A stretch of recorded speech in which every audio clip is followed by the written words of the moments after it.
Hare Krishna the prabhujis and Matajis అందరికి నరసింహ కథ special series కి అందరికి స్వాగతం అండి. మిగతా ఫ్రెండ్స్ జాయిన్ అయ్యే లోపల మనం కీర్తన చేద్దాం. నమో ఓం విష్ణుపదాయ కృష్ణ ప్రేష్టాయ భూతలే శ్రీమతి భక్తి వేదాంత స్వామి నితి నామినే నమస్తే సరస్వతి దేవే గౌరవాణి ప్రచారిణే నిర్విశేష శూన్యవాది పాశ్చాత్య దేశతారిణి జయ శ్రీ కృష్ణ చైతన్య ప్రభు నిత్యానంద శ్రీ అద్వైత గదాధర్ శ్రీవాసాది గౌర్ భక్త వృంద. హరే కృష్ణ కృష్ణ కృష్ణ హరే హరే హరే రామ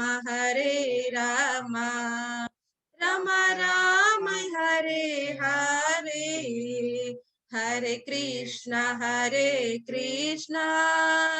కృష్ణ కృష్ణ హరే హరే హరే రామ రామ రామ హరే హరే హరే కృష్ణ కృష్ణ హరే హరే హరే రామ రామ రామ హరే హరే.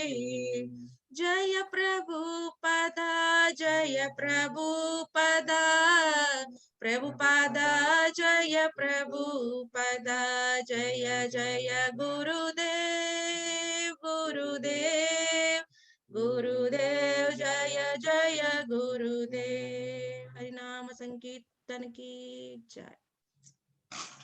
ఓకే,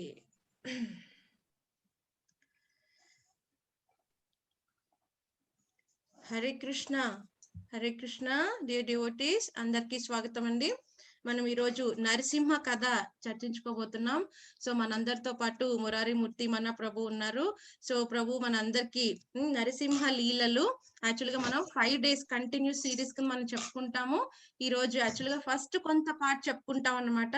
సో అది అయిపోయిన తర్వాత ప్రతి రోజు కూడా మనం ఒక క్షేత్రం, ఒక నరసింహ స్వామి యొక్క క్షేత్రాన్ని మనం దర్శించుకోవటం జరుగుతుంది అనమాట వర్చువల్ గా. ఎందుకంటే మన కరోనా సమయం కాదండి, మనం ఎక్కడికి వెళ్ళలేకపోతున్నాం.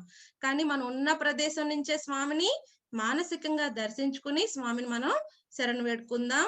సో ప్రభుజీ మనకి ముందు ఆ నరసింహ లీల భాగవతంలో ఏమని చెప్పబడింది అన్న వివరాలు చెప్తారు.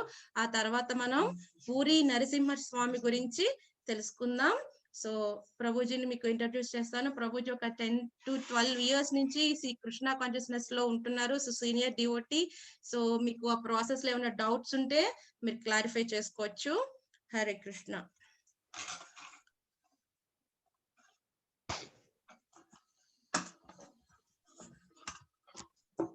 హరే కృష్ణ మాతాజీ. హరే కృష్ణ ప్రభుజీ. హరే కృష్ణ మాతాజీ.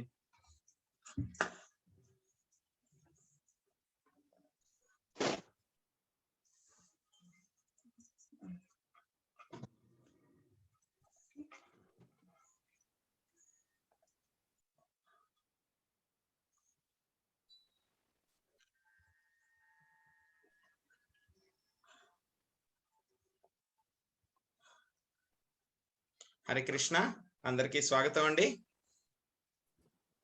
హరే కృష్ణ ప్రభుజీ. హరే కృష్ణ ప్రభుజీ. హరే కృష్ణ మాతాజీ. హరే కృష్ణ ప్రభుజీ. హరే కృష్ణ మాతాజీ. హరే కృష్ణ అందరికీ హరే కృష్ణ అందరికీ స్వాగతం అండి. మన నరసింహ కథ కార్యక్రమానికి మీ అందరికీ కూడా స్వాగతము. సో ఈ రోజు మొత్తం 5 రోజుల ప్రోగ్రాం జరుగుతుంది. సో ఈ రోజు మొదటి రోజు ప్రోగ్రామ్ కి మీ అందరికీ కూడా స్వాగతము. ముందుగా చెప్పినట్లు మనం చక్కగా నరసింహస్వామి గురించి ప్రహ్లాద్ మహారాజ్ గురించి తెలుసుకుంటాము.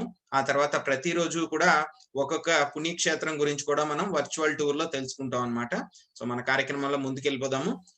సో ఇవేంటంటే కనుక మన పాస్ట్ టైమ్స్ ఆఫ్ నరసింహదేవ్, అంటే నరసింహదేవ్ యొక్క లీలల గురించి మనం తెలుసుకుందాము. సో మొదలు పెట్టే ముందు మనం ప్రార్థనలు చేద్దాము నరసింహస్వామికి. సో అందరూ కూడా చెప్పండి, నేను కూడా చెప్తాను. నమో విష్ణుపదాయ కృష్ణ పృష్ఠాయ భూతలే శ్రీమతే భక్తి వేదాంత స్వామి నితి నామిని నమస్తే సరస్వతి దేవి గౌరవాణి ప్రచారిణి నిర్విశేష శూన్యవాది పాశ్చాత్యాదేశతారిణి. హరే కృష్ణ. అందరి చేత కూడా చెప్పించాలా?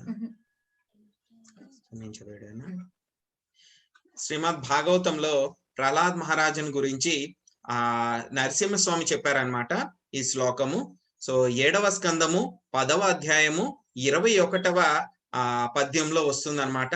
శ్రీ భగవాన్ వాచ భవంతి పురుషాలోకే మద్భక్తాస్తవ మనువ్రత భవాన్ మే ఖలు భక్తానాం సర్వేషాం ప్రతిరూపధృక్. నరసింహస్వామి చెప్తున్నారనమాట. ఏం చెప్తున్నారు? ఎవరితో చెప్తున్నారంటే ప్రహ్లాద్ మహారాజ్తో చెప్తున్నారనమాట. ఏమని చెప్పారు ప్రహ్లాద్ మహారాజ్ తోటి అంటే కనుక, సో నా యొక్క శుద్ధ భక్తులు, ప్యూర్ డివోటీస్ అందరిలోనూ కూడా నీవు పరిపూర్ణమైనటువంటి ఒక ఉదాహరణ, నీవు ఒక పరిపూర్ణమైనటువంటి ఉదాహరణ. సో మిగతా వాళ్ళందరూ కూడా నీ యొక్క ఫుడ్ స్టెప్స్ లో, అంటే నువ్వు చేసినట్లే ఈ యొక్క కార్యక్రమం భక్తి సేవ అంతా కూడా చేసుకోవాలి అని చెప్పేసి నరసింహదేవ్ ప్రహ్లాద్ మహారాజ్ తో చెప్తున్నారనమాట. తర్వాత నరసింహదేవ్ యొక్క ప్రార్థన చేద్దాము, మీరు కూడా చేయండి. వాగీశాయస్య వదనే లక్ష్మీర్యస్య చ వక్షసి యస్య తే హృదయే సంవేద్ తం నృసింహం నమాం భజం తం నృసింహం అహం భజే. సో నరసింహదేవ్ యొక్క ప్రార్థనలు. తర్వాత ఇంకొకటి చాలా చక్కనైనటువంటిది అనమాట. సంస్కృత్ చూడండి ఎంత గొప్పగా ఉంటుందంటే కనుక చాలా బాగా ఉంటుంది ప్రార్థన. సో మీరందరూ కూడా ఈ యొక్క ప్రెజెంటేషన్ షేర్ చేస్తాము. ఈ ప్రార్థనలు రోజు కూడా మీరు నరసింహదేవ్కి అర్పించుకోవచ్చు. సో ఈ ప్రార్థన ఏంటంటే, గర్జంతం గర్జయంతం నిజ భుజ పతలం స్ఫోటయంతం హఠంతం దీప్యంతం తపయంతం దివి భువి దిజితం క్షేపయంతం క్షిపంతం క్రదంతం రోషయంతం దిశి దిశి సతతం సంహరంతం భరంతం వీక్షంతం పూర్ణయంతం కరనికర శతై దివ్య సింహం నమామి. సో నరసింహదేవ్కి మనం ఈ యొక్క శ్లోకం ద్వారా ఆయనకి ప్రార్థనలు అర్పించి ఆయన యొక్క లీలల గురించి చర్చించుకోవడానికి మన కార్యక్రమంలో ముందుకెళ్దామండి. సో ముందుకు వెళ్లే ముందు అందరూ కూడా ఒకసారి చెప్పండి హరే కృష్ణ మహామంత్రము. హరే కృష్ణ కృష్ణ కృష్ణ హరే హరే, హరే రామ రామ రామ హరే హరే.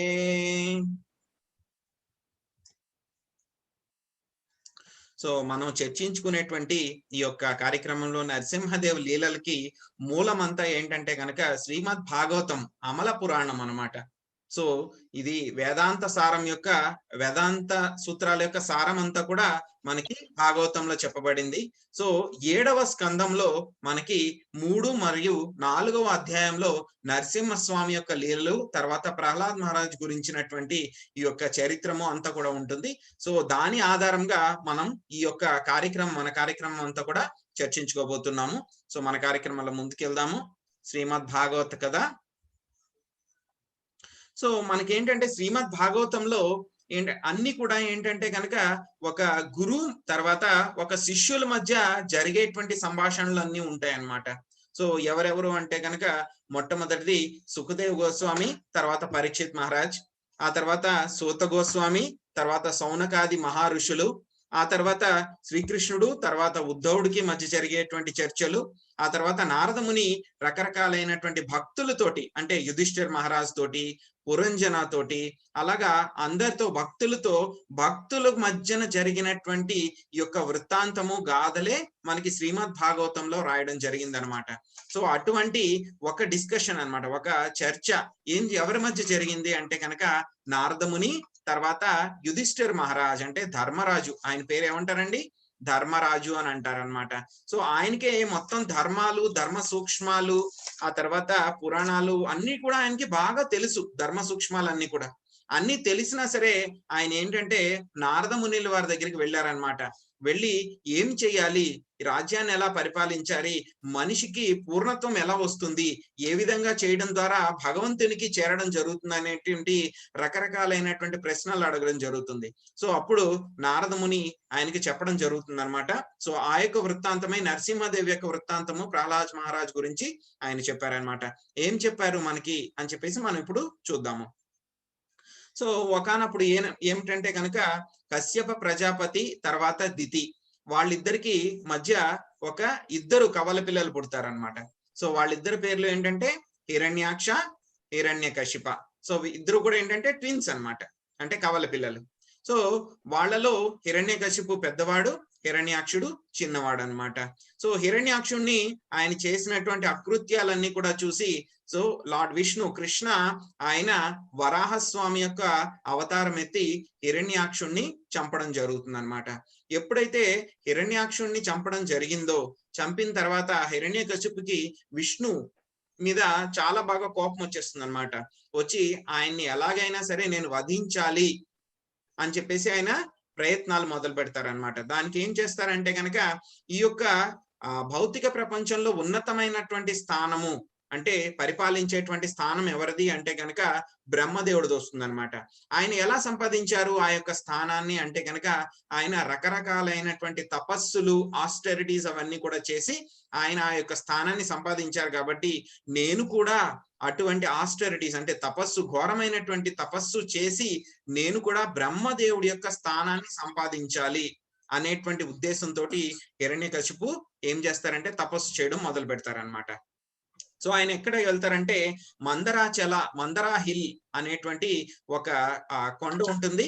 ఆ కొండ యొక్క లోయలకు వెళ్తారనమాట. వెళ్ళి అక్కడ ఆయన తపస్సులు చేయడం మొదలు పెడతారనమాట. ఎలాగ చేశారు అని అంటే కనుక ఈ యొక్క మనం భగవద్గీతలో తెలుసుకున్నాం. సో 6వ అధ్యాయంలో ధ్యాన యోగం గురించి చెప్పారు. కృష్ణ చెప్పినప్పుడు అర్జునుడు చాలా కష్టంగా ఉంది ధ్యాన యోగ చేయడం అని చెప్పి చెప్తారనమాట. కానీ ఏంటంటే హిరణ్యకశిపు ఏం చేస్తాడంటే చాలా కష్టమైనటువంటి పోస్చర్ అంటే యోగా పద్ధతి ఆయన మొదలు పెడతారనమాట. ఎలా అంటే కనుక ఆయన బొట్టని వేలు వేళ్ల మీద నిలబడతారనమాట. ఆయన బొట్టని వేలు వేళ్ల మీద నిలబడతారు. నిలబడి ఏం చేస్తారంటే 2 చేతుల్ని కూడా పైకెత్తుతారు. పైకెత్తి ఆకాశం వైపు చూస్తూ ఉంటారనమాట. సో ఈ రకంగా మనల్ని నిలబడమంటే కనుక ఒక 5 నిమిషాలు కూడా మనం కరెక్ట్ గా నిలబడలేం. 5 నిమిషాలు అంటే 1 నిమిషం కన్నా మనం ఎవరం కూడా నిలబడలేం అనమాట. కానీ ఏంటంటే చాలా ఘోరమైనటువంటి తపస్సు చేయాలి అని చెప్పేసే ఉద్దేశంతో చాలా కష్టమైనా సరే అటువంటి యోగా పోస్చర్ ని, స్థితిని ఆయన తీసుకుని ఆయన చేయడం మొదలు పెట్టారనమాట. సో ఏం జరుగుతుంది మొదట్లో అంటే కనుక ఆయన దగ్గర నుంచి ఒక కొంచెం దివ్యమైనటువంటి కాంతి వస్తుంది. సో దేవతలందరూ కూడా ఆయన తపస్సు చేసుకుంటున్నారులే అని చెప్పేసి ఆయన వదిలేసి వాళ్ళ లోకాలకి వెళ్ళిపోతారనమాట. వెళ్ళిపోయిన తర్వాత ఏం జరుగుతుంది, ఈ విధంగా ఆయన చాలా ఘోరమైనటువంటి తపస్సు, భయంకరమైనటువంటి తపస్సు చేస్తారనమాట. చేస్తే ఏం జరుగుతుందంటే కనుక ఆయన యొక్క శిరస్సులోంచి ఒక భయంకరమైనటువంటి అగ్ని వెలువడుతుంది అనమాట. సో అగ్ని వెలువడడం మూలంగా ఏమవుతుందంటే ఆ అగ్ని మొత్తం అన్ని 14 లోకాలకు కూడా తగులుతూ ఉంటుంది అనమాట. అన్ని జీవరాశులు కూడా ఆ వేడిని తట్టుకోలేకపోతాయి అన్నమాట. సో నక్షత్రాలు ఏవైతే కనుక వాటి యొక్క గతులన్నీ మారిపోతున్నాయి, నదులు, సముద్రాల యొక్క ప్రవాహం అంతా కూడా మారిపోతుంది, మొత్తం సృష్టి అంతా కూడా అల్లకల్లోలం అయిపోతుంది అనమాట. సో అప్పుడు ఏం చేస్తారంటే దేవతలు చూస్తారు ఎక్కడ జరుగుతుంది, వాళ్ళు కూడా వాళ్ళ యొక్క లోకాల్లో స్థిరంగా వాళ్ళు ఉండలేకపోతారు అనమాట. అంత వేడి ఉత్పత్తి అవుతుంది అనమాట. ఆ విధంగా ఏమవుతుందంటే వాళ్ళు వెంటనే ఏం చేస్తారంటే ఏదో ప్రాబ్లం, ఏదో సమస్య వచ్చింది అని చెప్పేసి వాళ్ళు వెంటనే బ్రహ్మదేవుడి దగ్గరికి వెళ్తారనమాట. సో బ్రహ్మదేవుడి దగ్గరికి వెళ్ళి వాళ్ళు వాళ్ళ యొక్క నివేదన చేస్తారనమాట. ఏమిటంటే కనుక బ్రహ్మదేవుడికి చెప్తారనమాట. ఏమని చెప్తారు అంటే కనుక, ఓ బ్రహ్మదేవ, మీకు అన్ని విషయాలు తెలుసు, సృష్టిలో జరిగేటువంటి విషయాలు ఏం జరుగుతున్నాయని చెప్పేసి. అయినా సరే మేము కూడా మీకు నివేదన చేస్తున్నాం. ఏంటంటే కనుక హిరణ్యకశిపు చాలా భయంకరమైనటువంటి తపస్సు చేస్తున్నాడు. ఆ యొక్క తపస్సు చేయడం మూలంగా వచ్చేటువంటి అగ్ని ఏదైతే ఉందో అది అన్ని లోకాలని కూడా చాలా బాధించేస్తోంది. ఇక్కడ చూడండి, మనకి కనబడుతుంది కదండి, అన్ని లోకాలు కూడా మండిపోతున్నాయి అన్నమాట. అన్ని జీవులన్నీ కూడా చాలా ఇబ్బంది పడుతున్నాయి. సో మేము ఏంటంటే మా లోకాల్లో కూడా మేము ఉండలేకపోతున్నాము. ఇంకోటి ఏంటంటే కనుక మాకు తెలుసున్నటువంటి సోర్సెస్, అంటే వాళ్ళ ద్వారా మాకు తెలిసింది ఏంటంటే కనుక హిరణ్యకశిపుడు మీ యొక్క స్థానాన్ని తీసుకోవాలి, బ్రహ్మ యొక్క స్థానాన్ని తీసుకోవాలి అని చెప్పి ఆయన ప్రయత్నిస్తున్నాడు అని చెప్పి మాకు వేగుల ద్వారా, విశ్వసనీయ వర్గాల ద్వారా మాకు తెలిసింది. ఇంకొకటి ఏంటంటే కనుక ఆయన మీరుంటే ఏమవుతుంది, గోబ్రాహ్మణ హితాయచ, అంటే ఏదైతే కనుక బ్రాహ్మణ కల్చర్ ఏదైతే ఉందో అది, ఆ సంస్కృతి, తర్వాత గోవుల యొక్క రక్షణ కూడా మీరు బ్రహ్మ స్థానంలో ఉంటే కనుక చక్కగా అవన్నీ కూడా జరుగుతాయి. కానీ హిరణ్యకశిపు వస్తే అవన్నీ కూడా సరిగ్గా జరుగుతాయి అని చెప్పేసి మాకు నమ్మకం లేదు. అందుకని ఈ యొక్క సమస్యని ఎలాగైనా సరే మీరు పరిష్కరించండి అని చెప్పేసి బ్రహ్మదేవులకి మొత్తం దేవతలందరూ కూడా వెళ్ళి ఆయనకి రిక్వెస్ట్ చేయడం మొదలు పెడతారనమాట. సో ఎప్పుడైతే కనుక ఆయనకి ఆ విధంగా నివేదించడం జరిగిందో, బ్రహ్మదేవుడు ఓకే, ఆ ప్రాబ్లం, సమస్య ఏదైతే ఉందో నేను చూస్తాను, దాన్ని పరిష్కరిస్తాను అని చెప్పి చెప్తారనమాట. సో మొదటిగా ఏం చేస్తారంటే కనుక బ్రహ్మదేవుడు ఆయన యొక్క హంస వాహనంలో హిరణ్యకశిపు ఎక్కడైతే కనుక తపస్సు చేస్తున్నాడో అక్కడికి వెళ్తారనమాట. వెళ్ళిన తర్వాత ఆయనకి హిరణ్యకశిపు ఏమి కనపడ్డు, ఎక్కడ కనపడ్డు హిరణ్యకశిపు.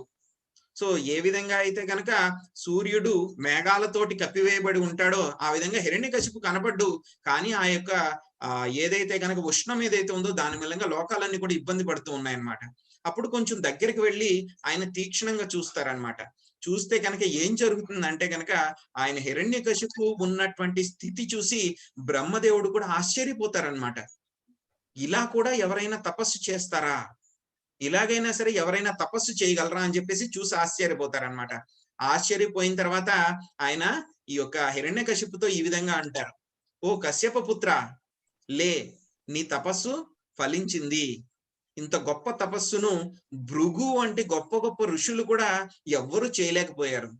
నువ్వు ఎంత గొప్ప తపస్సు చేసావంటే కనుక అదే స్థితిలో నువ్వు 100 హెవెన్లీ, అంటే దేవలోకాల గణనం ప్రకారం 100 సంవత్సరాలైన తపస్సు చేశారనమాట. దేవలోకం యొక్క గణనం ప్రకారం, మన 100 సంవత్సరాలు కాదు, దేవతల యొక్క సంవత్సరాల ప్రకారం 100 సంవత్సరాలు ఆయన తపస్సు చేశారు. అప్పుడు కూడా ఏంటంటే కనుక ఆయన అదే స్థితిలో అలాగే నిలబడి ఉండడం మూలంగా ఏమైపోయింది, మొత్తం ఆయన చుట్టూ పుట్టలు, ఆ తర్వాత వెదురు, ఆ తర్వాత గడ్డి, అవన్నీ కూడా పూర్తిగా పెరిగిపోయినాయి అన్నమాట. ఇంకా అదే కాకుండా అక్కడ ఉండేటువంటి చీమలు, క్రిములు కూడా ఆయన యొక్క శరీరాన్ని తినేయడం మొదలుపెట్టినాయి అన్నమాట. తినేసి ఆయన యొక్క సగం శరీరం మొత్తం తినేసినాయి అన్నమాట చీమలు, ఆ తర్వాత అక్కడ ఉండేటువంటి క్రిములు అవన్నీ కూడా. అయినా సరే సగం తినేసినా సరే ఆయన ఏం చేశాడంటే ఆయన యొక్క ప్రాణాన్ని ఎముకల్లో నిలబెట్టి అలాగే సజీవంగా ఉండగలిగాడు అనమాట. సో ఇంత గొప్ప తపస్సుని ఎవ్వరు కూడా చేయలేకపోయారు, చాలా గొప్పగా చేశారు మీరు. సో మీకేం కావాలి చెప్పండి అని చెప్పేసి హిరణ్యకశిపుని అడుగుతారు. సో అడగడానికి ముందు ఏం చేస్తారంటే కనుక ఆయన యొక్క కమండలంలో ఉండేటువంటి ఒక దివ్య జలాన్ని హిరణ్యకశిపు మీద చల్లుతారనమాట. ఎప్పుడైతే అలా చల్లుతారో హిరణ్యకశిపుకి నాశనం అయిపోయినటువంటి ఆ శరీరం అంతా కూడా మళ్ళీ వచ్చేస్తుంది, కొత్త శరీరం వస్తుంది. ఆ శరీరం కూడా ఎలా ఉంటుందంటే కనుక వజ్రాయుధంతో కూడా నాశనం అవ్వనటువంటి శరీరం ఆయనకి వచ్చేస్తుంది అనమాట. అప్పుడు హిరణ్యకశిపుని అడుగుతారు, నీకేం కావాలి నాయన అని అడుగుతారు అనమాట. అడిగితే ఆయన మొట్టమొదట నాకు చావు లేకుండా వరం కావాలి అని అడుగుతారు. ఆయన యొక్క ఉద్దేశం ఏంటంటే కనుక మనకు ఉండేటువంటివి ఏంటంటే 4 రకాలైనటువంటి సమస్యలు ఉంటాయి. ఒకటి జన్మ, మృత్యు, జర, వ్యాధి. సో ఆయన ఉద్దేశం ఏంటంటే కనుక మృత్యు రాకూడదు నాకు, ఆ తర్వాత ముసలితనము, ఆ తర్వాత వ్యాధి, ఈ 3 ప్రాబ్లమ్స్ కూడా నాకు రాకూడదు అని చెప్పి ఆయన యొక్క ఉద్దేశం. అవే కాకుండా ఏంటంటే హిరణ్యకశిపు ఉద్దేశము ఆయనకి అష్ట సిద్ధిలన్నీ కూడా ఆయనకి దొరకాలి అనేటువంటి ఉద్దేశము. ఇంకోటి ఏంటంటే అజేయుడు, ఎవరు కూడా నన్ను ఓడించకూడదు అనేటువంటి ఉద్దేశాలతోటి ఆయన ఈ తపస్సు చేయడం మొదలు పెట్టారనమాట. ఎప్పుడైతే కనుక బ్రహ్మదేవుణ్ణి నాకు మరణం లేకుండా మీరు నాకు వరం ఇవ్వండి అని అడుగుతారనమాట. సో అప్పుడు బ్రహ్మదేవుడు అంటారు, సో నాకే మరణం ఉంటుంది, మరణం అనేది నాకు కూడా ఉంటుంది, మరణం లేని వాళ్ళు ఎవరు ఉండరు ఈ భౌతిక ప్రపంచంలోనూ, ప్రతి ఒక్కళ్ళు కూడా మరణం అనేది తప్పకుండా సంభవిస్తుంది, ఈ వరాన్ని నేను నీకు ఇవ్వలేను అని చెప్తారనమాట. అప్పుడు హిరణ్యకశిపు చాలా తెలివిగా ఆలోచిస్తాడనమాట. సో ఏమిటి ఆయన ఏం తెలివిగా ఆలోచించాడంటే రకరకాలైనటువంటి కండిషన్స్ పెట్టాడు అనమాట ఆయన యొక్క మరణం గురించి. ఏం కండిషన్స్ పెట్టాడు అని అంటే కనుక, సో చూసాం కదండి, మనం చెప్పుకున్నాం కదా, హిరణ్యకశిపుకి ఆయన కమండలంలో నీళ్లు చల్లితే ఆయన మళ్ళీ ఆయనకి మంచి శరీరం, వజ్రంతో సమానమైనటువంటి శరీరం, వజ్రాయుధంతో కూడా నాశనం అవదనమాట, అటువంటి చాలా బలమైనటువంటి శరీరం ఆయనకి వస్తుందన్నమాట. సో ఆ తర్వాత హిరణ్యకశిపు చాలా ప్రార్థనలు చేస్తాడు ఆయనతోటి, బ్రహ్మదేవుడితోటి ప్రార్థనలు చేసిన తర్వాత చివరిగా ఆయన వరాలు అడుగుతారు అనమాట. ఇప్పుడు మరణం లేకుండా వరం అడిగినప్పుడు కుదరదు అన్నప్పుడు ఆయన రకరకాలైనటువంటి కండిషన్స్ పెడతారనమాట. ఏమిటి ఆ కండిషన్స్ అని అంటే కనుక, ఆయన ఈ కండిషన్స్ లో ఆయన చంపబడకూడదు. ఏమిటండి అవి అంటే కనుక, ఆయన ఇన్సైడ్ అవుట్ సైడ్ అంటే ఇంటి బయట గాని ఇంటి లోపల గాని చంపబడకూడదు. ఇంకొకటి ఏంటంటే కనుక డే అండ్ నైట్ అంటే పగలు గాని రాత్రి గాని చంపబడకూడదు. ఇంకొక కండిషన్ ఏంటంటే ఆయన భూమి మీద ఉన్నప్పుడు గాని ఆకాశంలో ఉన్నప్పుడు గాని చంపబడకూడదు. ఇంకొక కండిషన్ ఏంటంటే కనుక ఆయన ఏదైనా ఒక వెపన్, ఒక ఆయుధంతో గాని లేకపోతే మనుష్యులతో గాని లేకపోతే జంతువులతో గాని చంపబడకూడదు. ఇంకా కండిషన్ ఏంటంటే కనుక దేవతలతో గాని రాక్షసులతో గాని కూడా చంపబడకూడదు. సో అదే హ్యూమన్ యానిమల్, మనుషులతో గాని అలాగే యానిమల్స్ జంతువులతో గాని సర్పాలతో గాని ఎవరితో గాని చంపబడకూడదు అని చెప్తారనమాట. ఇంకొకటి ఏంటంటే ఆయన ఇంకోటి కూడా అడుగుతారు కొన్ని కల్పాల్లో, ఏమిటంటే కనుక నేను 12 నెలల్లో ఏ నెలలో కూడా నేను చంపబడకూడదు అని అంటారు. ఇంకెలా ఉందండి, మామూలుగా ఆలోచిస్తే కనుక ఎవరు కూడా ఇన్ని కండిషన్స్ ఫుల్ఫిల్ చేయాలంటే కనుక చాలా కష్టం అన్నమాట. కానీ కృష్ణ ప్లాన్ ఏంటంటే కనుక ఎప్పుడైతే కనుక ఈ విధంగా చంపబడకూడదు అని అంటే కనుక కృష్ణకి మీరు ఒక దారి ఇచ్చేసినట్టే, ఈ విధంగా చంపబడాలి అని చెప్పేసి అనమాట. సో ఆ విధంగా హిరణ్యకశిపు యొక్క మరణం అనేది ఫిక్స్ అయిపోయింది అనమాట. బట్ ఏ విధంగా ఫిక్స్ అయింది, ఎలాగా ఫుల్ఫిల్ అయిన ఈ కండిషన్స్ అనేవి మనం తర్వాత చూద్దాం. ఇంకేముందండి, ఆయనకి బ్రహ్మదేవుడి దగ్గర నుంచి వరాలన్నీ వచ్చేసినాయి. వచ్చేసిన తర్వాత ఏం చేస్తాడంటే వెంటనే ఆయన ఇంద్రలోకం మీద దండెత్తారనమాట. దండెత్తి ఇంద్రుడి యొక్క సభ, ఆయన యొక్క ప్యాలెస్ అన్నమాట, అవన్నీ ఏవైతే ఉన్నాయో ఆయన యొక్క అవన్నీ కూడా ఆయన ఆక్యుపై చేయడం జరుగుతుంది అనమాట. అన్ని కూడా ఆక్రమించేస్తారనమాట. అక్కడ ఉండేటువంటి మిగతా దేవతలను అందరినీ కూడా ఆయన ఓడించేసి అవన్నీ కూడా స్వాధీనం చేసుకుంటారనమాట. స్వాధీనం చేసుకుని ఆ దేవతలందరికీ కూడా చాలా ఇబ్బందులు పెడతారనమాట, చాలా కష్టాలు పెడతారనమాట. సో చాలా చిన్న చిన్న వాటికే వాళ్ళకి పెద్ద పెద్ద పనిష్మెంట్స్ అన్ని కూడా ఇస్తూ ఉంటారన్నమాట వాళ్ళకి. సో ఎప్పుడు కూడా హిరణ్యకశిపు ఎప్పుడు కూడా మత్తు పదార్థాలు సేవించి అలాగే తాగేసి ఉన్నట్టు ఉంటాడు అనమాట. కళ్ళు ఎప్పుడు కూడా ఆయనకి అలాగే రోలింగ్ అనమాట, అంటే సగం ఇలాగ మూసుకుపోతూ అలా ఉంటాయి అనమాట. అటువంటి స్థితిలోనే ఉంటాడు అనమాట ఎప్పుడు కూడా ఆయన. కానీ ఏంటంటే కనుక మొత్తం సృష్టిని అంతా కూడా ఆయన యొక్క కంట్రోల్లోకి, స్వాధీనంలోకి తెచ్చేసుకున్నాడు ఆయన. ఎవరంటే కనుక బ్రహ్మ, విష్ణు, మహేశ్వర, వీళ్ళ ముగ్గురిని తప్పితే మిగతా అందరినీ కూడా ఆయన యొక్క స్వాధీనంలో తెచ్చేసుకున్నారు. సో నారద ముని తర్వాత ఎవరైతే గొప్ప గొప్ప ఋషులు ఉన్నారు, దేవతలు ఉన్నారు, ఎవరైతే ఉన్నారో వాళ్ళందరినీ కూడా ఆయన యొక్క స్వాధీనంలోకి తెచ్చేసుకున్నారు అనమాట. సో ఎలాగ చేశాడంటే కనుక ఆయన యొక్క రాజ్యంలో ఎవరికి కూడా వ్యాధి అని ముసలితనం ఆ రెండు కూడా రాకుండా చేస్తారనమాట. సో ఎలాగంటే కనుక మనకి టెంపరేచర్ ఏమైనా ఎక్కువగా ఉందని అనిపిస్తే మనం ఏం చేస్తామండి, ఏసీ పెట్టుకుంటాం, టెంపరేచర్ తగ్గించుకుంటాం. కానీ హిరణ్యకశిపు అలా కాదండి.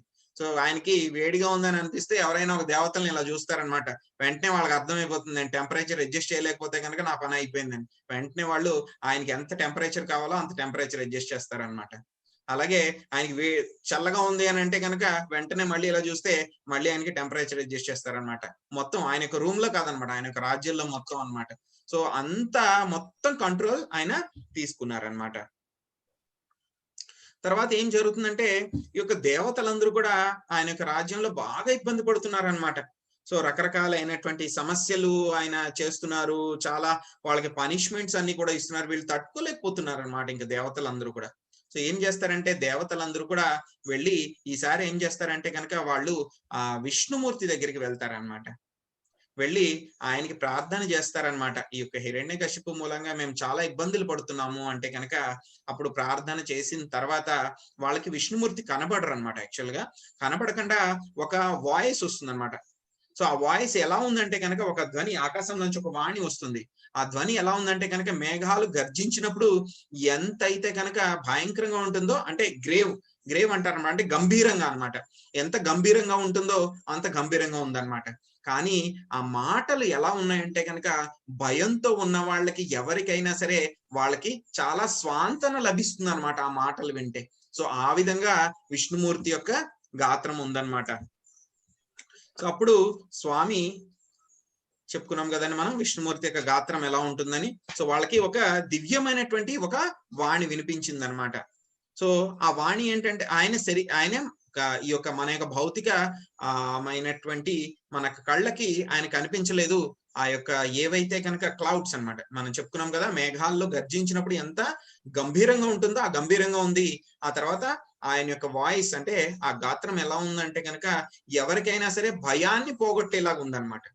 భయాన్ని పోగొట్టి వాళ్ళు ఫియర్లెస్, భయం లేకుండా ప్రశాంతంగా ఉండగలిగేలాగా జరుగుతుంది అనమాట. అటువంటి గాత్రం వాళ్ళకి వినబడింది అనమాట. అప్పుడు స్వామి చెప్తారు వాళ్ళకి, ఏమని చెప్తారు అంటే కనుక, తెలివైన వాళ్ళ మీరందరూ కూడా మీరేం చేస్తారంటే కనుక,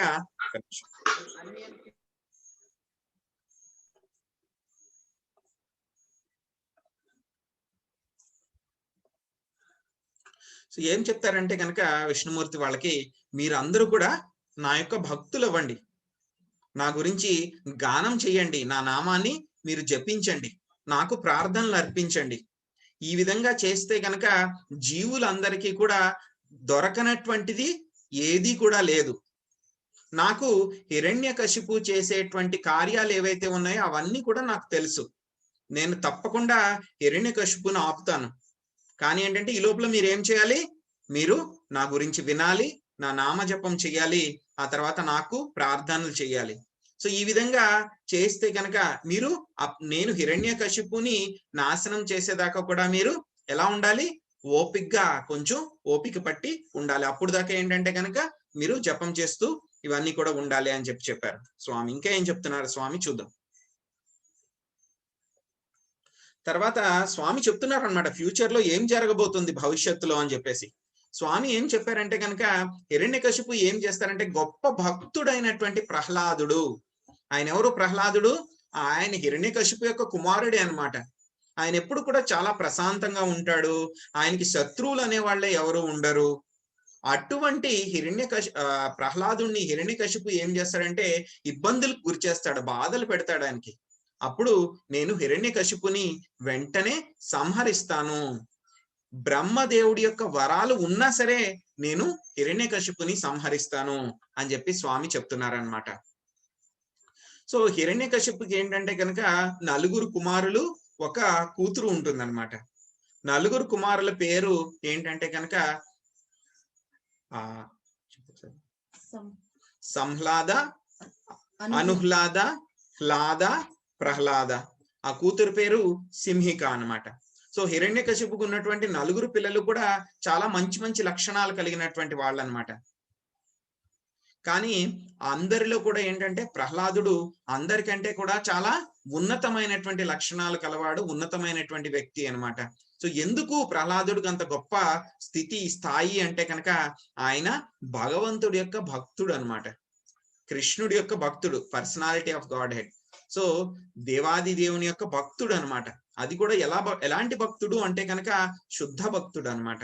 ఆ విధంగా ఉండడం మూలంగా ఏమవుతుందండి, శుద్ధ భక్తులకి దేవతల్లో ఉండేటువంటి గొప్ప గొప్ప లక్షణాలు అన్నమాట, దివ్యమైనటువంటి లక్షణాలు ఏమైనా మనకి భగవద్గీతలో చెప్పుకున్నాం మనం. సో దేవతలకు ఉండేటువంటి దివ్యమైనటువంటి లక్షణాలు ఏవైతే ఉన్నాయో అవన్నీ కూడా శుద్ధ భక్తుల్లో ఆటోమేటిక్ గా అవి వచ్చేస్తాయి అని చెప్పి స్వామి చెప్పడం జరిగిందనమాట. సో ఆ విధంగా ప్రహ్లాదుడు కూడా ఏంటంటే కనుక స్వామి యొక్క శుద్ధ భక్తుడు అనమాట, అనెల్లాయిడ్ డివోటీ. సో ఆ విధంగా అవడం మూలంగా ఆయనకి దివ్యమైనటువంటి లక్షణాలన్నీ కూడా వచ్చినాయి అన్నమాట. సో ప్రహ్లాదుడికి ఉండేటువంటి దివ్యమైనటువంటి లక్షణాలు ఏంటి అని చెప్పి కూడా మనకి భాగవతంలో చెప్పారు. ఏమిటి ఆ లక్షణాలని ఇప్పుడు చూద్దాం. సో మొత్తం మొట్టమొదటి లక్షణం ఏంటంటే కనుక ప్రహ్లాదుడికి ఆయన యొక్క మనస్సు తర్వాత ఇంద్రియాల మీద ఆయనకి పూర్తిగా ఆయనకి నియంత్రణ ఉంది.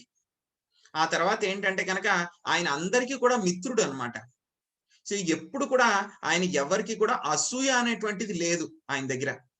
ఆ తర్వాత ఎవరైతే పెద్దలు ఉంటారో వాళ్ళందరికీ కూడా ఒక సేవకుడిలాగా ఉంటాడనమాట. ఎప్పుడు సేవ చేస్తూ ఉంటారనమాట పెద్దవాళ్ళకైనా. ఆ తర్వాత ఎవరైతే కనుక పేదవాళ్ళు ఉంటారో వాళ్ళందరినీ కూడా చక్కగా చూసుకుంటారనమాట.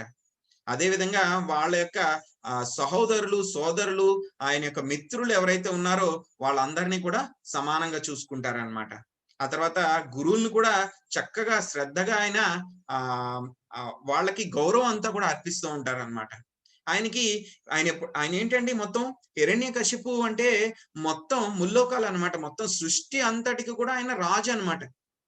మొత్తం మనం చూస్తే కనుక రాక్షసులు అందరిలో కూడాను వాళ్ళకి కూడా రేటింగ్స్ వేస్తే కనుక రాక్షసులందరిలో కూడా గొప్పవాడు ఎవరు, మొత్తం హిస్టరీ అంతా కూడా చూసుకుంటే కనుక హిరణ్యకశిపు అంత గొప్ప రాక్షసుడు, బలవంతమైన రాక్షసుడు ఎవ్వరు లేరు. ఈవెన్ రావణుడు కూడా సరిపోడు అనమాట హిరణ్యకశిపు ముందు. అంత గొప్ప రాక్షసుడు. మొత్తం అన్ని లోకాలు కూడా ఆయన నియంత్రణలో ఉన్నాయి. అలాంటి ఒక రాజుగారి యొక్క కుమారుడు అయినా సరే ఆయనకి కొంచెం కూడా గర్వం అనేది లేదు, ఏమాత్రం కూడా గర్వం అనేది లేదు. ఇంకోటి ఏంటంటే కనుక ఆయనకి భౌతిక పరమైనటువంటి కోరికలు కూడా ఏమీ లేవు. సో ఎప్పుడు కూడా స్వామిని తలుచుకుంటూ స్వామిని సేవించుకుంటూ స్మరణం చేసుకుంటూ ఉంటారనమాట. సో ఎప్పుడు కూడా స్వామిని తలుచుకోవడం అనేటువంటి స్థితిలోనే ఉంటారనమాట. సో ఇవన్నీ కూడా ఏంటంటే ప్రహ్లాదుని యొక్క దివ్యమైనటువంటి లక్షణాలు. తర్వాత ఇంతటి దివ్యమైనటువంటి లక్షణాలు ఉన్నా సరే, ఎన్ని దివ్యమైనటువంటి లక్షణాలు ఉన్నా సరే హిరణ్యకశిపుకి ప్రహ్లాదుడు అంటే కనుక నచ్చదనమాట. సో నచ్చకుండా ఆయన ఏం చేస్తారంటే కనుక ఎప్పుడు కూడా ప్రహ్లాదుని ఇబ్బంది పెట్టాలి, ఇంకా ఇబ్బంది పెట్టడం కూడా కాదు, చంపాలి అని చెప్పి ప్రయత్నిస్తూ ఉంటారని చెప్పి తెలుస్తుంది. అప్పుడు యుధిష్ఠిర్ మహారాజు అంటే ధర్మరాజు ఆయన అడుగుతారనమాట.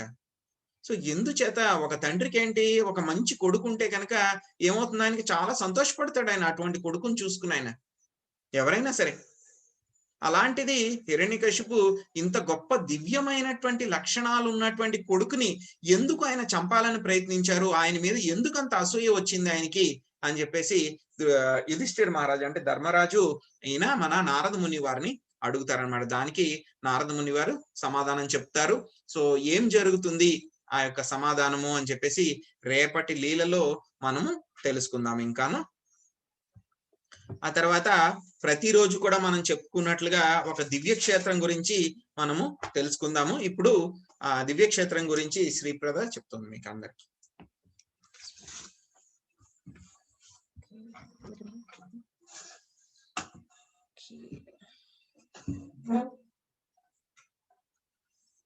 హరే కృష్ణ డివోటీస్, ఎలా ఉంది నరసింహ కథ? నచ్చిందా? బాగుందా? మీకు ఇంట్రెస్టింగ్ గా ఉందా? చాలా బాగుంది. ఓకే, సో మనం ఇప్పుడు ఒక క్షేత్రానికి వర్చువల్ టూర్ వెళ్ళిపోతున్నాం. అందరు రెడీగా ఉన్నారా? రెడీ. ఓకే, సో మనం ఎక్కడికి వెళ్ళిపోతున్నాం అండి ఇప్పుడు? పూరి. ఓకే, సో పూరిలో ఒక నరసింహస్వామి ఉన్నారు, శాంత నరసింహ. సో మనం ఆయన్ని దర్శించుకోవడానికి వెళ్తున్నాం అన్నమాట. సో పూరి దేనికి స్పెషల్ మన అందరికి తెలుసు, రథయాత్ర కదండి, ప్రతి ఇయర్ జరుగుతుంది. బలదేవ్ జగన్నాథ్ సుభద్ర మహారాణి సుదర్శన రథయాత్రకి వెళ్ళటం జరుగుతుంది కదా. సో అక్కడ మనకి ఇంకొక మంచి ఒక వండర్ఫుల్ క్షేత్రం ఉందన్నమాట, అది నరసింహస్వామి క్షేత్రం. సో మనం ఆ క్షేత్రం గురించి ఈరోజు తెలుసుకుందాం. ఓకే, సో ఏమవుతుందంటే డ్యూరింగ్ 1500s టైంలో ఏమవుతుందంటే it's very bad time for Odisha. ఇప్పుడు ఏమవుతుందంటే ఒక సుల్తాన్ సులైమాన్ అని బెంగాల్ కి సంబంధించిన అతను ఏం చేస్తాడంటే ఈ ఒడిశా మీద దండయాత్ర చేస్తాడు అనమాట, అటాక్ చేస్తాడు. అటాక్ చేసినప్పుడు ఏమవుతుందంటే అక్కడ కింగ్, అప్పుడు ఒడిశాకి ఎవరు ఉండేవారండి, గజపతి ముకుందదేవ. గజపతి ముకుందదేవ రూల్ చేస్తూ ఉంటాడు అనమాట. సో ఒరిస్సా కింగ్స్ అందరికి కూడా గజపతి అని ఒక హెడింగ్ ఉంటుంది అనమాట ఫ్రంట్. ఎందుకంటే గజపతి అని ఎందుకు పిలిచారని, వాళ్ళు ఫస్ట్ సర్వెంట్ ఆఫ్ జగన్నాథ్ అనమాట. ఎందుకండి వాళ్ళు ఫస్ట్ సర్వెంట్? ఎవరన్నా గెస్ట్ చేస్తారా? ఎందుకు వాళ్ళు ఫస్ట్ సర్వెంట్ జగన్నాథ్ కి? ఎందుకు అంత స్పెషల్ గా వాళ్ళకి అంత రెస్పెక్ట్ ఇస్తారు? ఎనీ ఐడియా ఉందండి ఎవరికైనా? హరే కృష్ణ. వంశకర్తలై ఉంటారు. ఓకే, ఇంకెవరైనా గెస్ట్ చేస్తారా? ఎందుకని వాళ్ళకి అంత రెస్పెక్ట్ ఇస్తారు? First servant of lord Jagannath అని పిలువబడతారు వాళ్ళు. వాళ్ళు కింగే కాదు, first servant of Jagannath. Okay, so మనం దాని గురించి తెలుసుకుందాం. ఎందుకంటే ఫస్ట్ సర్వెంట్ అంటే వాళ్ళు ఎలా ఫీల్ అవుతారంటే వాళ్ళు కింగ్ కింద ఫీల్ అవరు అనమాట. వాళ్ళు ఎలా ఫీల్ అవుతారంటే జగన్నాథ్ ఒక సర్వెంట్ కింద ఫీల్ అవుతారనమాట. అసలు ఈ ఒడిశాకి జగన్నాథే రూల్ చేస్తున్నారు. ఒడిశానే కాదు, మొత్తం అన్ని వర్డ్స్ ని కూడా జగన్నాథే రూల్ చేస్తున్నారు. జస్ట్ నేను ఒక సర్వెంట్ ని అని ఫీల్ అవుతారనమాట. అందుకనే వాళ్ళకి అంత పొజిషన్ వచ్చింది అనమాట. అందుకనే జగన్నాథ స్వామి దగ్గర నుంచి సమర్పించిన ప్రసాదం అవన్నీ కూడా ఫస్ట్ కింగ్ కి ఇస్తూ ఉండేవారు అనమాట. ఎందుకంటే వాళ్ళు ఫస్ట్ సర్వెంట్ కింద కన్సిడర్ చేస్తారనమాట. అందుకని వాళ్ళందరినీ గజపతీస్ అని పిలుస్తారనమాట. సో మనం చూస్తాం ఇప్పటికీ కూడా పూరి యాత్ర అయినప్పుడు ఆ కింగ్ వచ్చి ఆ బ్రూమ్ స్టిక్ తో జగన్నాథ్ ఎదరత్త ముందంతా క్లీన్ చేస్తారు కదండి. సో ఇప్పటికి కూడా వాళ్ళంతా very kind and very compassionate. అంతేకాదు ఇంకా వాళ్ళు ఎంతో హంబుల్ గా ఉంటారన్నమాట కింగ్స్ అందరూ కూడా. ఎందుకంటే వాళ్ళు సర్వెంట్స్ ఆఫ్ ద లార్డ్ అని వాళ్ళు ఎప్పుడు ఫీల్ అవుతారు అనమాట. లార్డ్ జగన్నాథ్ ని వాళ్ళు సుప్రీం లార్డ్ అని వాళ్ళు ఎప్పుడు కూడా అంతే ఫెయిత్ తో ఉంటారు, అంతే విధంగా స్వామిని సర్వ్ చేస్తూ ఉంటారు. సో అప్పుడు ఏమవుతుందంటే ఫస్ట్ టైం ఈ సుల్తాన్ సులైమాన్ అటాక్ చేసినప్పుడు గజపతి ముకుంద దేవ విన్ అవుతారు వారు. చూస్తున్నారు కదా ఇక్కడ మీరు పిక్చర్ లో చూడొచ్చు. చాలా చాలా చాలా చాలా భయంకరమైన యుద్ధం జరుగుతుంది అనమాట. సో అప్పుడు first time Gajapati king win అవుతారు, పూరి కింగ్ విన్ అవుతారు. సో అప్పుడు ఏమవుతుందంటే ఈ పూరి కింగ్ దగ్గర ఒక మంచి జనరల్ ఉంటారు. చూడండి మన కురుక్షేత్రంలో మంచి జనరల్ ఎవరు మనకి? సంజయ్. జనరల్ అంటే సైన్యాన్ని బాగా చూసుకుని ఆపోజిట్ వాళ్ళతో యుద్ధం చేయడానికి లీడ్ చేస్తారు కదా వాళ్ళు. భీష్మదేవ్ గ్రేట్ జనరల్ కదండి. సో అలాగే ఇక్కడ రాజీవ్ లోచన్ రాయ్ ఆయన మంచి అక్కడ జనరల్ అండ్ మినిస్టర్ కూడా అన్నమాట. సో ఏంటంటే ఇవన్నీ కూడా వార్ఫేర్, యుద్ధం ఎలా జరగాలి అన్ని ప్రణాళికలు వేయటం ఎంతో బాగా సాయం చేస్తాడు ఈ ముకుందదేవ కింగ్ కి. సో సాయం చేసి అతని సాయం వల్ల కూడా కొంతవరకు విన్ అయిందని చెప్పుకోవచ్చు అనమాట. సో అంతా ఆయన యొక్క హ్యాండ్ ఉంటుంది అనమాట. సో ఏం చేస్తాడంటే ఈ ముకుందదేవ సరే మనం విన్ అయిపోయాం, ఏదైనా విన్ అయిపోయాం అనుకోండి, అప్పుడు ఏం జరుగుతాయి? నెగోషియేషన్స్. అంటే ఇప్పుడు మేము మీ మీద విన్ అయిపోయాం కాబట్టి మీరు మాకు ఇంత పార్ట్, ఇంత ప్రాపర్టీ మీ కింగ్డమ్ లోంచి మాకు ఇచ్చేయాలి, లేకపోతే మీ ఎర్నింగ్స్ అన్ని మా కింగ్డమ్ కి ఇచ్చేయాలి. సో అలాంటి డిస్కషన్స్ జరుగుతాయి అనమాట. ఎందుకంటే వాళ్ళని వదిలేస్తారు కదా, ఓడిపోయామని ఒప్పుకున్న వెంటనే వదిలేస్తారు. సో ఆ తర్వాత ఇవన్నీ వాళ్ళు ఒప్పుకోవాలన్నమాట, వాళ్ళ ప్రాపర్టీస్ కొన్ని ఈ కింగ్ కి ఇచ్చేయాల్సి ఉంటుంది. సో ఆ విధంగా నెగోషియేషన్స్ అన్ని చేయడం కోసం ఈ రాజీవ్ లోచన్ రాయ్ ని పంపిస్తారనమాట. ఎక్కడికి? బెంగాల్ కి, ఆ సుల్తాన్ సులైమాన్ దగ్గరికి పంపిస్తారనమాట. సో అక్కడికి వెళ్ళిన తర్వాత చాలా పవర్ఫుల్ యాక్చువల్ గా. చూడండి ఎప్పుడైనా ఒక మన ఆపోజిట్ వాళ్ళ దగ్గరికి వెళ్తున్నప్పుడు ఆ పర్సన్ అంతా స్ట్రాంగ్ గా ఉండాలి కదా, దేనికి పడిపోయేటట్టు ఉండకూడదు. సో ఆ విధంగా వెళ్తాడు ఈ రాజీవ్ లోచన్ రాయ్, వెళ్తాడు, చాలా స్ట్రాంగ్ గా నెగోషియేషన్స్ అంతా అవుతాయి. కానీ లాస్ట్ లో ఏమవుతుందంటే ఈ సుల్తాన్ సులైమాన్ ఉందా కదా, తన యొక్క పుత్రిక మీద ప్రేమలో పడతాడనమాట. సో ప్రేమలో పడి అంటాడు, నేను మీ కూతుర్ని పెళ్లి చేసుకుంటాను అని అడుగుతాడు రాజీవ్ లోచన్. అప్పుడు అడిగినప్పుడు సుల్తాన్ సులైమాన్ చాలా మంచి ఐడియా ఇస్తాడు. అంటాడు, నా కూతుర్ని నీకు ఇవ్వడానికి నాకు ఎటువంటి ప్రాబ్లం లేదు, ఎందుకంటే నువ్వు చాలా స్ట్రాంగ్ కమాండర్ వి, జనరల్ వి, నాకు నీకు ఇవ్వడానికి ఎటువంటి ప్రాబ్లం లేదు. కానీ ఒక కండిషన్ ఏంటంటే నువ్వు మా యొక్క రీజియన్ కి, మా ఇస్లామిక్ రీజియన్ కి నువ్వు కన్వర్ట్ అయిపోవాలి. అలా కన్వర్ట్ అయిపోతే గనుక నేను మా కూతుర్ని ఇస్తాను, నాకు ఎటువంటి ప్రాబ్లం లేదు అంట అనమాట. సో ఈ రాజీవ్ లోచన్ రాయ్ బాగా థింక్ చేస్తాడు, ఆలోచిస్తాడు ఏం చేయాలి అని ఆలోచించి అనుకుంటాడు, సరే అయితే నేను ఇక్కడ కన్వర్ట్ అయిపోతాను, మళ్ళీ ఎప్పుడైతే పూరి వెళ్తానో మళ్ళీ నేను హిందూ కింద కన్వర్ట్ అయిపోతాను, సో నాకు ఎటువంటి ప్రాబ్లం లేదు అనుకుని సరే అని యాక్సెప్ట్ చేస్తాడు, చక్కగా పెళ్లి చేసుకుంటాడు. సో ఆఫ్టర్ వర్డ్స్ ఏం చేస్తాడంటే మళ్ళీ పూరి వస్తాడు బ్యాక్ పూరి వచ్చినప్పుడు తన ప్రిన్సెస్ ని కూడా తీసుకుని వస్తాడు, సలైమాన్ వాళ్ళ ప్రిన్సెస్ కూడా తీసుకుని వస్తాడు. ఇప్పుడు ఏంటంటే ఈ పూరి టెంపుల్ ఒక రూల్ ఉందన్నమాట, వేరే రిలీజన్ వాళ్ళని ఎవరు ఎంటర్ చేయరు. సో ఇప్పుడు కూడా మనం చూడొచ్చు, ఆ బోర్డు అక్కడ ఉంటుంది మన పూరి టెంపుల్ కి వెళ్లే ముందు, ఓన్లీ హిందూస్ అలౌడ్ అని ఉంటుంది అనమాట. సో ఎప్పుడైతే ఇలాగా తను ఒక బెంగాల్ నుంచి ఒక ప్రిన్సెస్ ని తీసుకుని వచ్చి ఇలా పెళ్లి చేసుకునేవన్నీ తెలిసిన తర్వాత ఈ గజపతి ముకుంద దేవ్ అలాగే ప్రీస్ట్ ఉంటారు కదండి, పూజారులు ఉంటారు కదా టెంపుల్లో, వాళ్ళు ఎవ్వరు కూడా ఈ రాజీవ్ లోచన్ రాయ్ అలౌ చేయరు అనమాట టెంపుల్లోకి. సో తను చాలా ప్రయత్నిస్తాడు, ఎవరు ఒప్పుకోరు. ఇది స్టాండర్డ్, ఈ టెంపుల్ స్టాండర్డ్, ఇలాగా ఇది ట్రెడిషన్ వీఆర్ ఫాలోయింగ్, మనం ఎప్పటి నుంచో ఫాలో అవుతున్నాం, సో నువ్వు ఎంట్రన్స్ లేదు టెంపుల్ కి అంటారనమాట. సో ఈ రాజీవ్ లోచన్ రాయ్ అనుకుంటాడు, నేను చాలా కృషి చేశాను, యుద్ధం విన్ అవడానికి అంతా కృషి చేశాను, మళ్ళీ నన్ను అక్కడికి పంపించారు, ఈ విధంగా జరిగింది, ఇప్పుడు నాకు ఎంట్రన్స్ లేదంటున్నారు అని చెప్పి చాలా కోపం తెచ్చుకుంటాడు అనమాట. కోపం తెచ్చుకుని ఏం చేస్తాడు, మళ్ళీ వెళ్తాడనమాట. వెళ్ళి ఆ సులైమాన్ దగ్గరికి వెళ్ళి వాళ్ళ మామగారి దగ్గరికి వెళ్ళి అడుగుతాడు, ఈ విధంగా జరిగింది, నాకు మీ సపోర్ట్ కావాలి, నేను మళ్ళీ ఫైట్ చేద్దాం అనుకుంటున్నాను, ఈ కింగ్ గజపతి ముకుందదేవ్ మీద నేను యుద్ధానికి వెళ్ళాలనుకుంటున్నాను, నీ సపోర్ట్ కావాలి అంటాడనమాట. చూడండి, ఎప్పుడైనా సరే మనం చెడు వాళ్ళతో అసోసియేట్ అయితే ఏం జరుగుతుంది? అసోసియేషన్ ఏం చేస్తుందండి? మనం చెప్పుకున్నాం, భగవద్గీత చెప్పుకున్నప్పుడు అసోసియేషన్ ఏం చేస్తుంది? జస్ట్ ఒక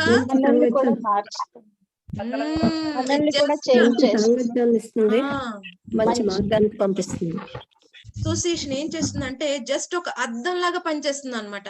మనం ఎవరితో అసోసియేట్ అయిపోతామే స్లోగా మనం వాళ్ళలాగా మారిపోతాం అనమాట. మన పెద్దవాళ్ళు చెప్తూ ఉంటారు కదా, 6 నెలలు వాళ్ళతో సహవాసం చేస్తే ఆటోమేటిక్ గా అవతల వాళ్ళ లక్షణాలు వచ్చేస్తాయి మనకి అంటారు కదా. సో అందుకని మనం అసోసియేట్ చేసేటప్పుడు ఎవరితో అసోసియేట్ చేస్తున్నాం అనేది చాలా ఇంపార్టెంట్. సో ఇక్కడ ఏం చేశాడంటే రాజీవ్ లోచన్ రాయ్ చాలా కోపంలో తన విచక్షణ కోల్పోయి ఏం చేశాడు, ఎవరైతే ఎనిమి అనుకుంటున్నారో మళ్ళీ వాళ్ళ దగ్గరికి వెళ్ళి నేను నీ ఫ్రెండ్ అయిపోతాను, ఈ విధంగా మనం కింగ్ మీద మళ్ళీ ఫైట్ చేద్దాం అని అడగటం జరుగుతుంది అనమాట. ఎప్పుడైతే ఒక బ్యాడ్ అసోసియేషన్ తీసుకుంటే ఏమవుతుందండి, వాళ్ళ క్వాలిటీస్ ఆటోమేటిక్ వచ్చేస్తాయి కదా.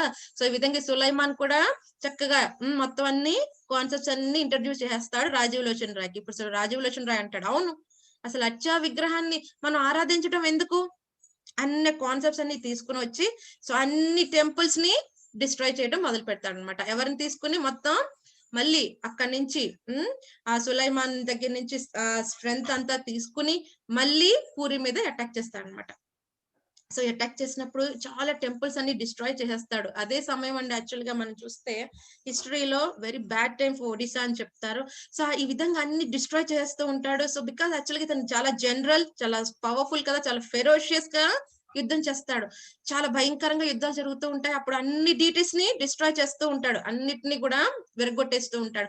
మనం చూస్తాం కోనార్క్ సన్ టెంపుల్ కూడా అదే సమయంలో బాగా డిస్ట్రాయ్ అయిపోయింది అనమాట. సో ఆ విధంగా పూరిలో కూడా చాలా టెంపుల్స్ డిస్ట్రాయ్ చేస్తారు. అప్పుడు అందరు తను ఏమని పిలుస్తారంటే కాలాపహాడ్ అంటే బ్లాక్ మౌంటైన్. మనం ఏదన్నా ఇనాస్పీషియస్ ని దేంతో పిలుస్తాం, black, right? So black mountain, black hill, destroyer, ఇతను ఒక బ్లాక్ క్యారెక్టర్ ఈ టైంకి ఒడిశాకి అని అందరు తన్ని కాలాపహాడ్ అని పిలుస్తూ ఉంటారు అనమాట. సో ఆ విధంగా కాలాపహాడ్ కింద పేరు తెచ్చుకుంటాడు, అన్నిటిని డిస్ట్రాయ్ చేస్తూ ఉంటాడు. అలాగే పూరి టెంపుల్ కి వస్తాడు. అదే సమయంలో ఏం చేస్తారంటే పూరి టెంపుల్ లో ఉన్న పూజారులు యాక్చువల్ గా అప్పుడు పూజలు అందుకుంటున్న జగన్నాథ్ స్వామిని వేరే చోట సేఫ్ గా మూవ్ చేసేస్తారనమాట. సో అప్పటికి ఆల్రెడీ వేరే పాత డీటెయిల్స్ ని అక్కడ పెడతారు, తనకి ఏం తెలీదు. సో అవి కూడా డిస్ట్రాయ్ చేసేసి పూరి టెంపుల్ డిస్ట్రాయ్ చేసేస్తాడు. అలా వెళ్తూ ఉంటే ఈ పూరి టెంపుల్ దగ్గర, మీకు ఎవరైనా పూరి వెళ్ళారండి, ఎవరికైనా ఐడియా ఉందా? రైస్ చేయండి హ్యాండ్, ఎవరైనా వెళ్ళారా ఆల్రెడీ, ఎవరైనా విజిట్ చేశారా అండి? చేసామండి 3 సార్లు చేసాం. Oh, thank you, Prabhu. So, thank you so much actually. So, it's so auspicious to visit Jagannath. So, మీరు చూసినప్పుడు ఎక్కడికి వెళ్ళారండి? శాంత నరసింహన్ దర్శనం చేసుకున్నారా? ఐడియా ఉందా అప్పుడు మీకు? ఉందండి. ఓకే, సో అయితే మీకు బాగా ఐడియా వస్తుంది ఇప్పుడు మీకు డీటీని చూసిన వెంటనే మీకు. సో అక్కడ ఏంటంటే గుండీచా మందిర్ ఉంటుంది అనమాట. మనం చూస్తాం కదా రథయాత్ర వెళ్ళినప్పుడు ఏం చేస్తుందండి, చక్కగా రథం వెళ్ళి అక్కడ గుండీచా మందిర్ దగ్గర ఆగుతుంది కదా జగన్నాథ రథయాత్ర. సో ఏమవుతుందంటే అక్కడ ఒక టెంపుల్ శాంత నరసింహ అనే టెంపుల్ ఉంటుంది మరి. సో అలాగే డిస్ట్రాయ్ చేస్తూ ఆ టెంపుల్ వరకు కూడా వచ్చేస్తాడు. సో ఎప్పుడైతే ఈ శాంత నరసింహాని చూస్తాడో తన కోపం అంతా కూడా తగ్గిపోతుంది అనమాట. శాంత అంటే ఏంటండి? పీస్ఫుల్నెస్, కామ్నెస్, కూల్ అయిపోతాడు అనమాట. చూడండి ఇప్పటికీ కూడా చాలా మంది చెప్తారు, అక్కడికి ఎవరైతే వెళ్ళి ఆ స్వామిని దర్శించుకుంటారో వాళ్ళకున్న కోపం, భయం, యాంగ్జైటీస్, డిప్రెషన్స్, డిస్ట్రెస్ అన్ని కూడా తగ్గిపోతాయి అని చెప్తారనమాట. సో అందుకని ఆయన పేరు శాంత నరసింహ. సో ఆయన ఎలా ఉంటారంటే అచ్చం ఒక హ్యూమన్ ఫామ్ లో ఉంటారు. ఇక్కడ మీరు చూస్తున్నారు యాక్చువల్ గా నెక్స్ట్ ఫోటోలో మనకి క్లియర్ గా ఉంటుంది చూడండి. ఆయన ఒక నోస్ ఎక్స్టెండ్ అయి ఉంటుంది, ముస్టేజ్ మీసాలు ఉంటాయి, ఆయన టంగ్ రెడ్ కలర్ టంగ్ మీరు చూస్తున్నారు కదా, టంగ్ ఫుల్ అవుట్ అయి ఉంటుంది అనమాట. సో హ్యూమన్ లైక్ ఫామ్ అనమాట నరసింహస్వామిది. Very rare. మనం పూరిలో అయితేనే మనం ఈ విధంగా దర్శించుకోగలం స్వామిని. చూడండి ఎంత అద్భుతంగా ఉన్నారు, అచ్చం మనం ఒక హ్యూమన్ ఫామ్ లానే ఉంటారు అనమాట స్వామి. చాలా అద్భుతంగా ఉంటారు స్వామి. సో ఇక్కడ పక్కన చూడండి లెఫ్ట్ సైడ్ ల్యాప్ లో మదర్ లక్ష్మి చిన్నగా ఉంటారు చూడండి, ఎంత బుజ్జిగా ఉన్నారు. సో మదర్ లక్ష్మిని అక్కడ ఇన్స్టాల్ చేస్తారు అనమాట. సో ఆ విధంగా ఈ శాంత నరసింహ, లక్ష్మీ నరసింహ కింద అందరినీ దర్శిస్తూ ఉంటారు. సో ఇప్పటికి కూడా ఎవరైనా అక్కడికి వెళ్తే డెఫినెట్ గా వాళ్ళకి శాంతి అనేది దొరుకుతుంది అనమాట. ఇంకా ఏంటంటే ఈ శాంత నరసింహ ఎవరికంటే ముందు నుంచి ఉన్నారండి, మన జగన్నాథ్ ఎప్పిర్ అవ్వక ముందు నుంచి కూడా ఉన్నారు. ఓకేనా. సో దానికి అసోసియేట్ అయిన స్టోరీ మనం చెప్పుకుందాం. జగన్నాథ్ రాక ముందు నుంచి కూడా ఈయన ఉన్నారనమాట. సో అందుకని ఆయన ఏమంటారంటే యజ్ఞ నరసింహ అని కూడా అంటారు, ఈ శాంత నరసింహ అని. అసలు ఆయనకి యజ్ఞ నరసింహ అని పేరు ఎందుకు వచ్చిందో తెలుసుకుందాం. సో మీలో చాలా మంది మనం లెవెల్ 2 వాళ్ళు అందరూ ఉన్నారు కదా. సో లెవెల్ 2 వాళ్ళందరికి మనం జగన్నాథ్ స్టోరీ చెప్పుకున్నాం కదండి, జగన్నాథ్ ఎలా పేరు అయ్యారు కదా. సో దానికి మనకి ఇక్కడ కొంచెం కనెక్ట్ అవుతుంది అనమాట. So okay. సో ముందు యజ్ఞ నరసింహ కొంచెం ముందు వెళ్ళేటప్పుడు ఇక్కడ చూడండి, ఇక్కడ ఇంకో రకమైన ఫోటో అన్నమాట, ఇంకో డెకరేషన్ మనం ఇక్కడ చూడొచ్చు. చిన్ని లక్ష్మీదేవి ఉంటారు ఇక్కడ. సో అచ్చ మన హ్యూమన్ లైక్ ఫామ్ లా ఉంటుంది అనమాట, వెరీ రేర్. చాలా డిఫరెంట్ గా స్వామిని అలంకరణ చేస్తూ ఉంటారు. ఇందాక మనం ఒకలా చూసాం కదా, ఇప్పుడు ఇంకోలా ఉన్నారు. సో డిఫరెంట్ గా అలంకరణ చేస్తూ ఉంటారు. స్వామి ఇక్కడ చతుర్భుజ ఫామ్ లో ఉంటారు, శంకు చక్ర క్యారీ చేస్తారు, కింద యోగాసన ఫామ్ లో ఉంటారన్నమాట. కింద యోగాసన ఫామ్ చక్కగా ఇలా చేతులు ఇలా ముందుకు పెట్టుకుని యోగ నరసింహ చూస్తాం కదండి, సేమ్ అదే పొజిచర్ లో ఉంటారు, చాలా కామ్ గా ఉంటారు అనమాట. సో ఈ ఫామ్ లో మనం అక్కడ ఆయన్ని దర్శించుకోవచ్చు. సో ఈయనకి యజ్ఞ నరసింహ అని ఎందుకు పేరు వచ్చిందంటే మనం ఇక్కడ కనెక్ట్ చేద్దాం ఆ స్టోరీని. మీకు తెలిసి ఉంటుంది కదా ఇంద్రద్యుమ్న మహారాజ్ ఎవరండి? ఎవరికైనా ఐడియా ఉందా? ఇంద్రద్యుమ్న మహారాజ్ వల్ల ఏం జరిగింది మనకి ఉపయోగం?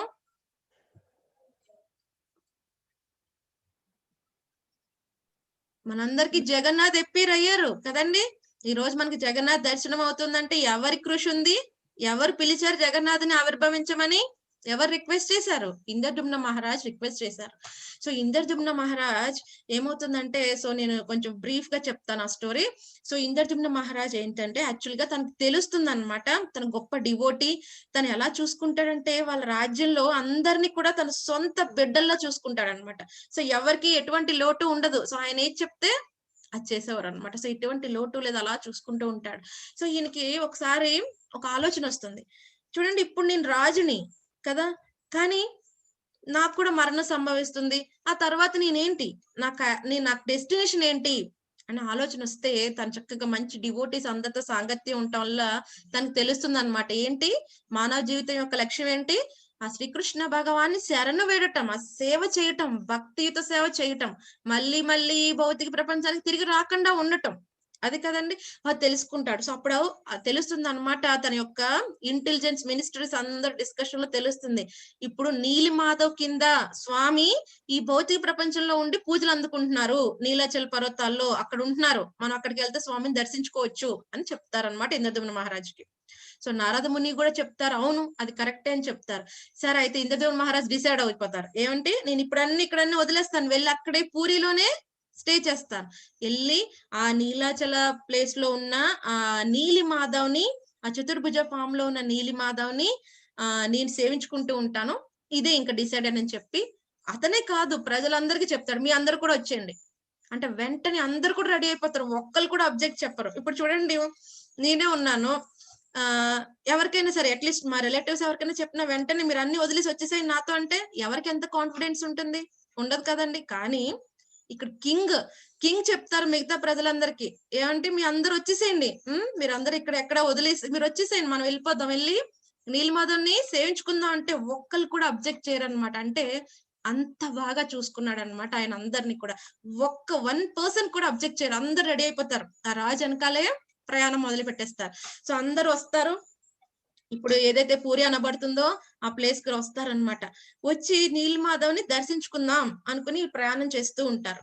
సో వీళ్ళు పూరి రీచ్ అయ్యే లోపల ఒక సంఘటన జరుగుతుంది, ఏంటంటే ఒక ఇసుక తుఫాన్ లాంటిది వస్తుంది అనమాట, పెద్ద ఇసుక తుఫాన్ లాంటిది వస్తుంది. అప్పుడు ఏమవుతుందంటే ఇసుక తుఫాన్లో ఏమవుతుంది, అదే సమయంలో మిగతావన్నీ ఏమి పాడవు, అలాగే ఎవరికి నష్టం జరగదు, ఈ నీలిమాధవ్ మాత్రం డిసప్పేర్ అయిపోతారనమాట. సో అది ఇసుక తుఫాన్ అంతా అయిపోయిన తర్వాత ఏం జరిగింది, నీలిమాధవ్ ఎలా ఉన్నారు అని అక్కడ ఉన్న పూజారులు అందరూ వెళ్ళి చూస్తే నీలిమాధవ్ కనిపించరు అనమాట. సో వాళ్ళకి చాలా బాధ కలుగుతుంది. ఎందుకంటే అక్కడ ఉన్న శబరి జాతులు వీళ్ళందరూ కూడా నీలిమాధవ్ని, అక్కడ లక్ష్మీదేవి ఉంటారు, చక్కగా అందంగా లక్ష్మీదేవి ఉంటారు, ఆ నీలిమాధవ్ ఉంటారు, వాళ్ళిద్దరిని సేవించుకుంటూ ఉంటారు. వాళ్ళకున్న పద్ధతుల్లో, వాళ్ళకున్న అవైలబిలిటీస్ లో చాలా బాగా సేవించుకుంటూ ఉంటారు అనమాట. సో వాళ్ళకు కూడా ఒక ప్రెడిక్షన్ తెలుసు, ఒక రాజు వస్తాడు పూరికి, అదే సమయంలో నీలిమాధవ్ డిసప్పేర్ అయిపోతారు, మళ్ళీ ఇంకో రూపంలో మన దగ్గరికి స్వామి వస్తారని తెలుసు. కానీ ఆ నీలిమాధవ్ వాళ్ళు వదులుకోవడానికి వాళ్ళు అస్సలు ఇష్టపడరు అనమాట, అంత అద్భుతంగా ఉంటారు స్వామి. సో అందుకని వీళ్ళు అనుకుంటారు, అయితే పూరి కింగ్ వస్తారు ఇప్పుడు, త్వరలో వస్తారు, స్వామి ఇంకో రూపంలో మనకి దర్శనం ఇవ్వబోతున్నారు అని అనుకుని పూరి కింగ్ కోసం వాళ్ళు వెయిట్ చేస్తూ ఉంటారు. అదే సమయంలో ఇంద్రద్యుమ్న మహారాజ్ అక్కడికి రావటం జరుగుతుంది. జరిగాక చక్కగా ఈ పూరిలో ఉన్న కింగ్ చక్కగా ఆహ్వానిస్తారు, రండి మా పూరిలో ఉండండి, మీకు ఎన్ని రోజులు కావాలంటే అన్ని రోజులు ఉండండి అని చక్కగా ఆహ్వానిస్తారు. అంతా జరుగుతుంది.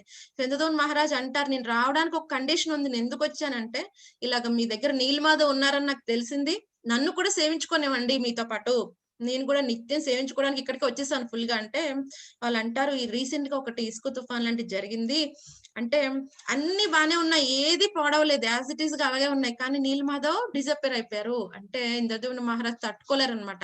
అవి విన్న వెంటనే కళ్ళు తిరిగి పడిపోతారు. పడిపోతే అప్పుడు మళ్ళీ అంతా తేరుకున్న తర్వాత నారదముని చెప్తారు, ఇంద్రద్యుమ్న నువ్వు గొప్ప భక్తుడివి, నువ్వు బాధపడాల్సిన అవసరం లేదు, నీ ద్వారా ఒక గొప్ప కార్యం జరగబోతోంది ఇప్పుడు. ఆ నీలిమాధవ్ వేరే విధంగా వేరే రూపంలో మళ్ళీ ఎప్పిరవ్వబోతున్నారు ఈ భౌతిక ప్రపంచంలో, దానికి నువ్వు కూడా ఒక కారణం అవుతున్నది, అది సంతోషపడు.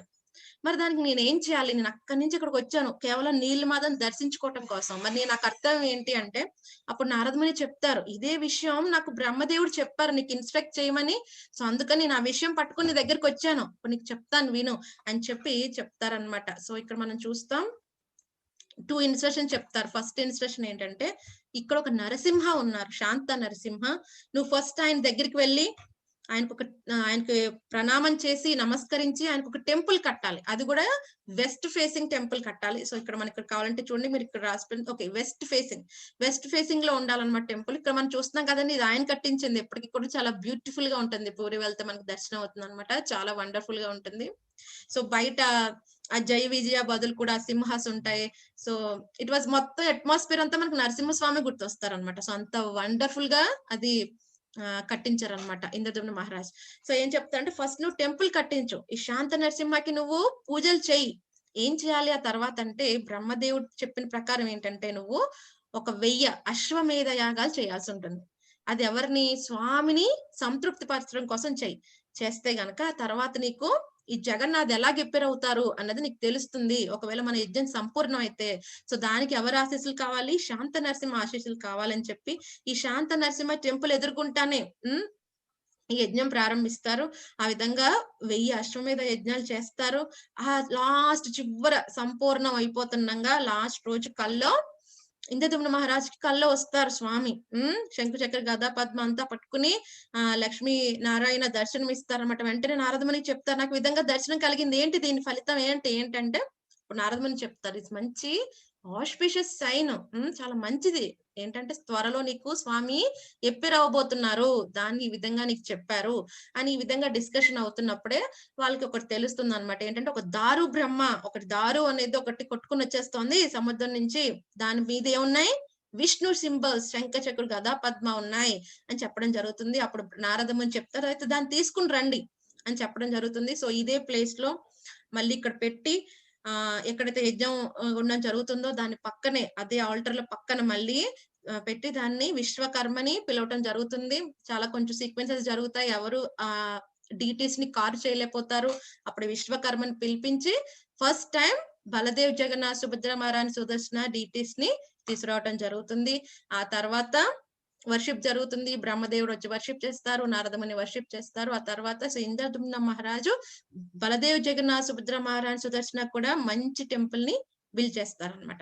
సో ఈ విధంగా ఏవైతే ఈ 1000 యజ్ఞాస్ ఏదైతే జరిగాయో ఈ నరసింహ టెంపుల్ ఎదురుగుంటా ఆయన కళ్ళు ఎదురుగుంటా ఆయన ఆధ్వర్యంలో జరిగాయి, ఆయన ప్రీత్యర్థమే జరిగాయి కాబట్టి అప్పటి నుంచి ఆయన్ని యజ్ఞ నరసింహ అని కూడా అంటారు అనమాట. సో అందుకని ఆయనకి యజ్ఞ నరసింహ అని కూడా పేరు.